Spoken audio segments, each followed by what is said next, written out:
new method when it comes to Star Wars ships and shrinking them down and making them a lot more budget friendly. One of the more recent versions of this was Boba Fett's Starship, or as you may know it a little bit better by the Slave One, except I did not like that set at all, so I went out and bought the 20th anniversary edition Slave One instead. This set to me is one of the best looking Slave One models that we have ever gotten, besides the UCS version, which to me, I mean, it's just in its own league. This is set 75243 and released in 2019 as part of the 20th anniversary of LEGO Star Wars, which meant it came along with a 20th anniversary minifigure, which in this case was Princess Leia. Now, at the time of release, it had been 9 years since the last Slave One playset came out, so I think this was a fantastic set to choose for this anniversary line to really give it an update and give it a much well-deserved remake. And at the time too, this set retailed for $120 US and 190 Australian. However, this retired just before the Slave One appeared in The Mandalorian. So almost overnight, as this set was starting to clear off shelves for good, the price skyrocketed. And I feel like these days, if you're looking to buy this set,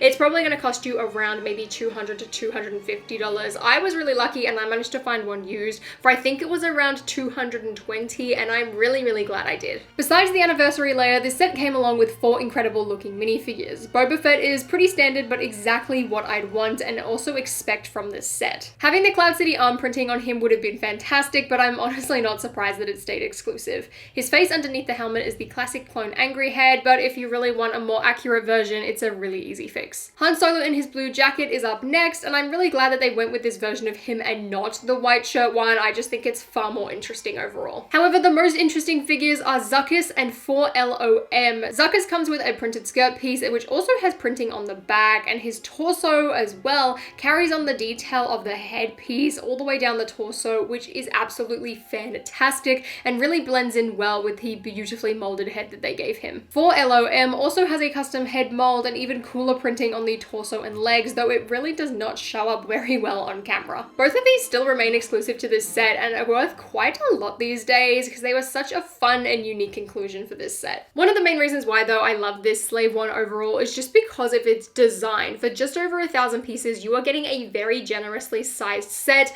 with an amazing amount of detail. One of my favorite aspects is the little carry handle on the back because it makes it so easy to just like hold it and swoosh it around like so, or in my case, even just transport it and show it off like this in a video. It also serves as the main play feature of this set, which I think is fantastic, but it also speaks volumes, I guess, to what else this set has going on. However, the handle does result in an annoying gap in the cockpit, and speaking of the cockpit, it's actually very spacious, but at the same time does not include much at all. It feels a little disjointed when you look at it. I mean, Boba's seat is fine. It does sort of spin around, and often I can't get it to spin back when I pick up the entire set, so it does involve a little bit of adjustment. There's also a couple of stickers on the sides and a printed panel piece, which is really cute, but really there is not much going on in here. The nose of the ship contains 2 turrets, which oddly for a Star Wars ship doesn't actually like have any play features. They are quite literally just for decoration, and all of the play features are actually located higher up on the set, which are just some spring-loaded shooters. However, I really, for the life of me, cannot figure out